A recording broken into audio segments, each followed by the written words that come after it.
Scottie Scheffler wins his third major. He's halfway through the overall Grand Slam of winning all the four. It's twice in the Masters and now the PGA Championship. Shane, hey, buddy. Thanks for how's it going, David? We're doing well. Craig and Paul, David Smoak, 365 Sports.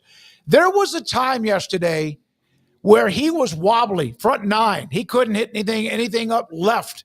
What did he do, and what does it say that it wasn't flawless, and yet he found a way to win? Yeah, I just think everybody was crowning him the night before, and there was just that nagging part of me that I did think he was going to win, but it's just winning a major is never easy, right? There's very, very few times where we've seen a guy go and win by 10 shots. It does happen, but it seems to happen once every 5 or 6 years. Super rare. So the fact that he struggled doesn't surprise me. This is a huge moment for him, to get that third major and to get a major outside of Augusta. So, yeah, he struggled.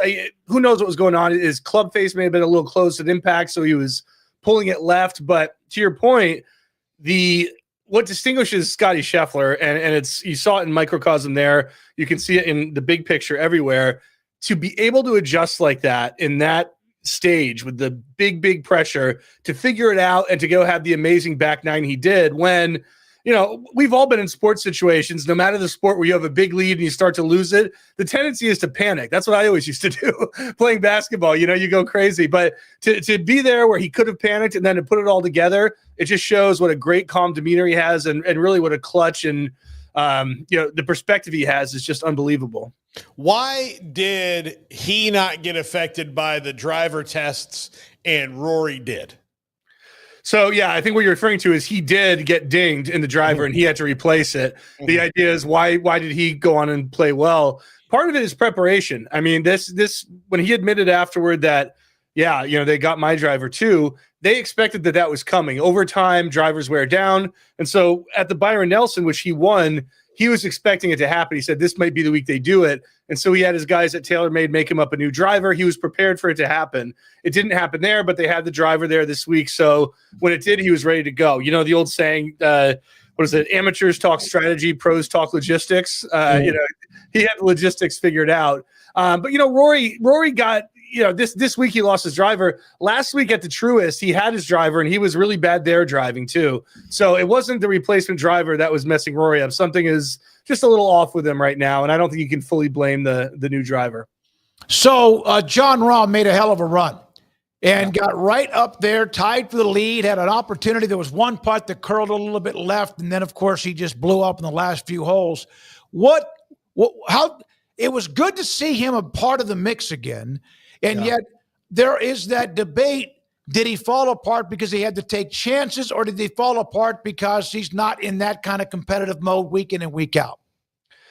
I've always thought that if a guy hasn't had major experience, the pressure, even if it's somebody who's won one in the past and we know his clutch, they need one to get the feeling back. That's independent from LIV. It could be someone on the PGA Tour who's been injured for a couple of years, whatever. So I will also say, though, that every Sunday in Major Championship, I think we can underrate the role that luck plays. And you just referred to that putt that lipped out. I think it was on 11 when he was on that incredible run.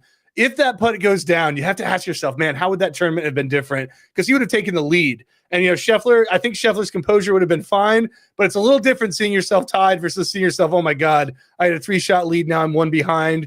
Rahm would have had more energy. But I think it does come down to he's just not used to playing in that pressure situation. He's very good at it, and I think, U.S. Open, you got to look out for him, British Open. But I think he needed one time to kind of remember what the feeling is like, because clearly at the end, that surge he had just kind of tapered off. He didn't birdie those 2 easy holes, and then he got to the Green Mile and just got kind of murdered. Did the course play like you thought it would? It was weird hearing people talk about how much they either love the course or were bored by it before. And then there were a lot of really elite golfers that this thing ate up in the first 2 days. Yeah, I think Quail Hollow, people have a point when they say it's boring, but along with that boring, it is a true test. It is long. Okay. So this course, you can look at the advanced stats. It's always important to drive the ball well. This course, compared to every other PGA Tour course, it's really important to drive the ball well. If you're accurate and short, that's not good enough here. You need to be long. You need to be accurate. Your long irons have to be good. It really tests your length. So it was always going to be the case. We had that funky leaderboard on Thursday. It was always going to be the case that you were going to have the elite golfers because it does separate the wheat from the chaff. But to your point, a guy like Rory, you can eat him up. As much success as Rory has had here, it can eat him up. Xander Schauffele, it can eat him up. Even guys who did well for a while. Max Homa looked like he had it again. It can eat him up, which it did on the last day. So, yeah, it is a little bit of a boring course, quite honestly, by major standards, but it also is a hard course. So there's, you can, if you're an optimist, you can kind of find interesting stuff there. Are you a fan of major championships having drivable par fours? Absolutely. Absolutely. I think it's great. That the drama on hole 14, even on hole 8, just when guys can do that, it puts such a premium. I mean, look what a big deal it was on Saturday when Scottie drove his shot on 14 to 2 feet and made eagle. Right, that was the start of him dominating the Green Mile and making this huge surge, which you could argue, even though he floundered on Sunday, it kind of won him the tournament when he did that. So I think it's fun. The risk reward of it, I'm a big fan of it. I wish everyone would have it. I wish everything would have that and like an 80-yard par 3, a really short, tricky par 3. But it seemed like every time I looked up, John Rahm was on a par 5, though. It just seemed like I kind of got distracted and, oh my God, he's on another par 5. I think because he's such a big dude, they just show him on the bigger holes. Yeah, absolutely. So that's right. Well, it is funny. Like when you have 14 and 15 back to back, 14 is the short par 4. That's kind of like a par 5 in the sense that that's true. So I had the same feeling. 14 and 15. It's like, God, are there only par 5s on this course? There's a lot of birdie holes. Exactly what I felt. Yeah. Which player that did poorly this weekend do you expect to bounce back for the U.S. Open? Which always, I say this, I make this joke all the time. I'm surprised that they don't anchor the alligators in the water hazards just to make it harder at the on the US tee Open. boxes. Yeah, right there. Yeah, no, the U.S. Open, if they could, I think they'd release the gators. Absolutely. Yeah. It'd be really funny if they did an Oakmont because there's no alligators there. So if you saw some, you go, I know the USGA is behind this. This is their handiwork for sure. No, it's a good question. Rahm played well. He didn't play poorly. But to your previous point, I expect him to be right in the mix there. Guys who got beat up, Schauffele is somebody who kind of had his surgery at the beginning of the year. It's taken him a while to find his form. We've seen it a little bit here and there. I think with another month, I expect him to be right back up there.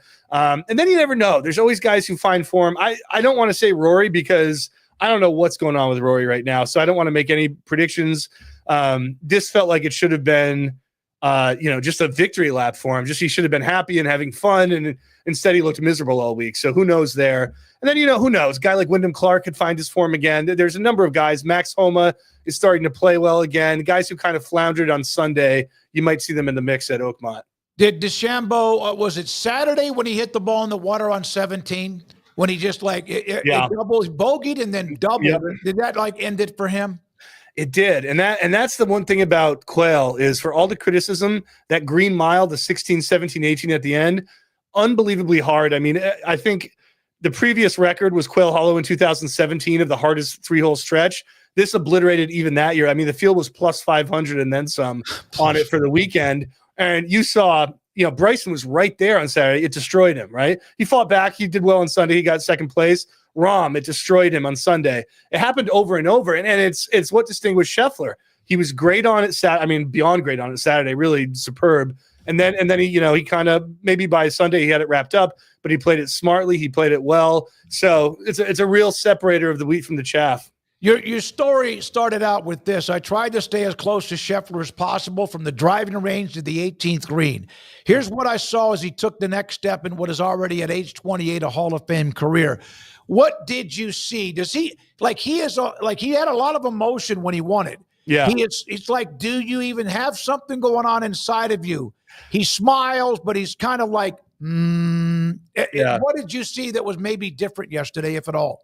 Yeah, I just find it's one of my favorite parts of every major, the moments on Sunday where you have a guy sitting on a lead and, those hours, you don't tee off until 3:00. Those hours must go so slow. And yeah, I think Scheffler has a very good poker face. But the story I love from him, the first major he won in 2022 at Augusta, he admitted afterward, he was up with his wife in the morning crying, going, I don't think I can do this. I don't think I'm the man for the job. Like, I don't think I have it in me, which I just thought was so cool that it happened, and cool for him to admit it too. And so, yeah, I was kind of watching, it's a different situation now. He does have 2 majors, but what I noticed is that, the emotion is there, but he keeps everything very regimented, because I think that's the best way to handle the chaos of what your brain must be saying to you. Just going, okay, at 50 minutes to go, we start hitting irons. At 30 minutes to go, we hit the driver. Then we go to the wedges. At 10 minutes to go, we go to the putting green. So, you had that. But what you mentioned was my second favorite part, which was when he threw the hat down on the green on 18. That to me is like, yeah, he's happy he won. But I think there's relief and almost like defiance mixed in there, because golf is unbelievable when you're by yourself and have to do it on this kind of stage. And then, of course, the front 9, he's awful, right? So all of that stuff, all the nerves, all the anxiety, the sense that you stood up to it. I mean, it must be like being at the end of a battle when your life was on line and you survived, I mean, I'm not saying it's that serious, but it must feel something like that. And so when he threw that hat down, I thought it was cool. I think there was just a lot of emotion in that. There's been a lot of talk about Bryson DeChambeau kind of breaking through and like hitting, like winning some of these things. He's had some nice finishes, obviously, and he's been, obviously well into the money, the higher money in the last couple of tournaments. He's done a lot of PR, reconciling his personality and all these things. I mean, he's the live golfer that everybody would want back in the PGA right now. Lee Trevino told us he was the only one that he would let back in about a month ago. And he's still just not getting there. Is it now just on the little things with him? Because he doesn't seem to, like, what happened to him over the weekend 2-3 years ago would have caused a total meltdown, and he would have he would have finished like 5 over as opposed to 6 under. Yeah, I think winning Pinehurst last year was a good thing. I mean, that kind of, I know he won the COVID US Open too, and that's not to poo-poo that at all, but winning Pinehurst was proof of concept, and it was the one he won with Liv, so that was big for him. And yeah, he's always in the mix. I think this one, if I were him, I wouldn't regret as much, because I thought Scottie, despite his poor play in the beginning, really went out and earned it. I think he's got to, Bryson, I think the Masters is the one that got away, because Rory, let's be honest, Rory tried to give that one away a million times, and just nobody else stepped up. I think if that Masters had happened a month later, Scheffler, he was recovering from injury, all that. I think Scheffler would have beat him that day, but Scheffler just wasn't quite there. But Bryson was so good through that tournament, and just on Sunday, he just couldn't find it, whether it was nerves or whatever it was. So I think the big thing, though, he's always in the mix, just like you said. He is always in the mix. He won Pinehurst. He's been top 2 or 3 in these first 2 majors this year. Oakmont sets up really well for him. I think he's just got to keep putting himself in the position, and one day, the day is going to come where he handles the nerves well, or he gets a few breaks or whatever. He's one of the best players in the world right now, and really one of the few guys who went to Live, and it seemed to be really good for them. Roy won the Masters, as you mentioned. It seemed like he tried to throw it up many different times with some what seemed like bizarre decisions on some shots, but he won it. And then he was on top of the world. Scheffler's number 1. Basically, it to me, is still the number 1 golfer in the world. Yeah. But McIlroy did not do interviews. Remember when he blew the Open? I get that, man. You're devastated. Schauffele, I think, was it Schauffele that got criticized? Who was it that got criticized when they didn't talk one time after a big event? But he didn't do anything at all this week. Was it the driver? Did he feel like that was going to overshadow too much? What happens with him? What's going on with his, like you said, his head? Yeah, it's hard to say. It's really hard to say. He didn't seem like he was having fun. We kind of expected the Zen Rory, right? We got the career Grand Slam. Why aren't you happy? I keep coming up with sayings, but the one saying was like, if you want to curse somebody, give them exactly what they want, right? So the driver thing may have been the reason that he didn't speak. If that's the case, though, I think what a silly decision, because here you have a situation where he gets dinged for a driver that completely normal situation. It happens all the time. It happened to Scheffler. It happens to a bunch of people. All you have to do, but the problem is they have a confidentiality policy, right? The USGA, the PGA of America, we don't tell about these tests. Well, when it leaks, that's a problem, right? When it leaks, when it's the big names, which it seems to do a lot, then they still remain quiet. And it leaves the rest of us, or people who know even less than us, to speculate, oh, was he cheating? Did it, if he hadn't had his driver at the Masters, does it taint the Masters victory? All that stuff. So him not talking compounds that. Yes, the governing body should have come out and said, listen, this is ordinary business. It doesn't do anything to his Masters win. He needed to come out. If they were going to do it, he needed to get ahead of that narrative. By not talking, it just kind of raises questions. And then you look on social media, people are saying, oh, he's a cheater, this and that, which is not true. But I mean, talk, right? Like, go say so. Even if it's for 30 seconds, go, let me explain the driver's situation to you. Get out ahead of it and be done with it. But so I don't know why. Maybe there's other stuff going on. I have no idea, but I think it was a bad decision. Well, if they would have leaked out that Rory's driver, Scheffler's driver, and 45 others were tested and that 5 of them didn't pass, it would have made a difference in that particular case to be more transparent, because it made, to me, it was only Rory. Now, I knew there were 50 other drivers that were tested, but to me, that kind of maybe led to that. But he just seemed like he was all over the place in that tournament on Thursday and through yesterday as well. This is a fact. 28 years old, you mentioned Hall of Fame career. He is now in a list of Tiger, Nicklaus, and now Scheffler to have 3 career majors and 15 PGA Tour wins at the age of 28 or less. Mm-hmm. Wow, that's a powerful number right there. It's unbelievable. And one that surprised me, I didn't know it had gotten to this point. He is now 3rd all time in weeks at number 1.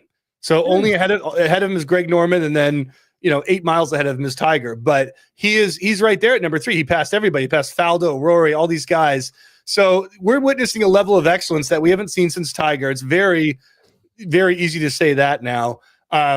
He is in that group with Tiger. Well, you have to remember, if you were looking at parallel arcs with him and Tiger, this is the point in Tiger's career where he just turned it on and won, 6 out of 7 majors, or whatever, 5 out of 7, whatever it was. So that's going to be a hard pace to keep up with. However, just, when he's on his game, I mean, the way he played at the Byron Nelson, you said coming to the PGA, I don't care how well Rory's done at this course. Scheffler is better than him, I think. And this is his tournament to lose. And that's exactly how it played out. So you're getting that Tiger feeling of, he's not going to win every major. This is golf. It's not tennis where the best players always win, but he's so fearsome. He's so intimidating. And you look at him and go, who's going to beat this guy when he's on his game? Who's going to beat him? So it's really super impressive. He hits the irons and wedges. His short game, there's a video we're playing right now, but his wedge game around the greens and the bunkers are stupid good. I mean, it's like laser sharp. So you mentioned DeChambeau in the Live. Rahm made a run, did not end it well for him. Neiman, of course, is having a great run. My question then, what is the latest, Shane, when it comes to any kind of agreement, if there ever will be one? Was it a lot more of a report than really is substance on anybody eventually coming to an agreement and some of the players coming back, or a merger? Yeah, well, Eamon Lynch in the last week leading up to the PGA wrote that Trump was doing a Middle Eastern swing, and he was going to at some point talk to Yasser from the PIF and bring the PGA Tour's terms. Who knows? We haven't heard anything, right? So obviously, I think you've got maybe a little bit of stubbornness on the Live side. They don't want to just put their money into the tour, which is what the tour wants at this point. Just give us your money. We'll let you be investors, which they wouldn't let at first, but now they're willing to do it. But at this point, that's going to feel like a defeat to Live, to the PIF. So they're kind of holding out. But the PGA Tour, I think rightly so, feels like they're winning this battle. Their ratings are back up. Their stars are great. Nobody's watching Live, and nobody has since the beginning. And look, maybe if you have a couple Live major champions, maybe that changes, or maybe the balance changes. But I think, Jay Monahan and the tour, I think they're in the driver's seat right now. So they're not going to give in. Right. And so remember the deal they made 2 years ago? It's just funny. You can call something a deal now when you seem to have no intention of actually following through on it. And I don't think it's any closer. As far as I know, you can always be surprised. And I think the SGS private equity or SSG rather, that invested in the tour, they probably want Saudi money because they want to make money too. So there are still factors that push you toward a deal, but it just seems like it's at such an impasse right now. Smoak and I were talking about this the other day, and I said, the thing that would jump out to me, like if I'm a Live player and I'm struggling on these majors or all that, I think about Brooks Koepka. I just wonder how playing 54 holes in a different style makes you a better 72-hole tournament player. I don't nobody like when you're playing another sport, like in baseball, it's over the ninth inning. In basketball, it's fourth quarter, second half. Football is fourth quarter. Golf's no different. Like if you're not going to play the other 18 holes, then I'm wondering if that just hurts you overall. Yeah, I tend to agree with you. I mean, McGinley, I don't know if you watched live from the Golf Channel afterward, but yeah, McGinley was kind of hammering that point of this is, we know Rahm's a clutch player. We know he can win majors, but he doesn't look like a guy who was up for it by the end of Sunday. He looked, phenomenal in the beginning, but it's tough because for every argument you can make like that, and I think there is some truth to that. Then you can go, well, Brooks won, Bryson won while playing for Liv, right? They have had major champions, and they do have guys at the top of the leaderboard all the time. So I'm hesitant to go full in on that, just because I think it's such an individual thing in a lot of cases. Now, if you want to look big picture, there are guys who have look at Cam Smith, like he went to Live and kind of disappeared, and there are a few guys like that. Dustin Johnson's another one where it's like, wow, did they just give up? Do they just not want to play anymore? I don't know, but the guys who are taking it seriously, they're still in the mix. When you see them falter on Sunday, I understand the temptation to say that, and I sometimes think it too. I know the part that holds me back is they have had winners, and they may again at Oakmont, and so I don't want to go fully kind of into that. All right, last thing. You wrote the story. We've asked you about everything from the tournament. Was there anything else in particular that stood out that we have not brought up about the weekend at Quail Hollow? Well, we've covered a lot. I think I was impressed with Max Homa. He's a guy I like to watch, and his press conferences are always fascinating. He's really, really struggled. I think he missed 5 cuts in a row. He kind of took charge of his coaching a little bit. I think it's the same coach, but he kind of abandoned the old approach, whatever approach he was trying. He's back to his old swing. He's playing really well. And Homa's the kind of guy where you're like, did he just have a year or two where he was super hot and that was the ceiling for him, and now he's going to kind of go off into oblivion or whatever? I think if he can get back to the top, he was a top 5 player. If he can get back there, it really proves something about his quality. So, and also he's a great team match play player. So it'd be cool if somehow he made a run and could be on the Ryder Cup at Bethpage. Other than that, no, I can't really think of anything. It was a weird week in a lot of ways, highlighted by the Rory stuff. It was a good ending, and Scottie Scheffler took a huge leap for his legacy, and on to Oakmont. I think Oakmont will be a little bit more exciting. We got a cooler course and a historic course, and it's going to be some tough golf with hopefully some alligators in the mix there. Shane, thank you, man. Good stuff. Appreciate it. Golf Digest, a story about Scheffler, his 3rd major, 2 Masters.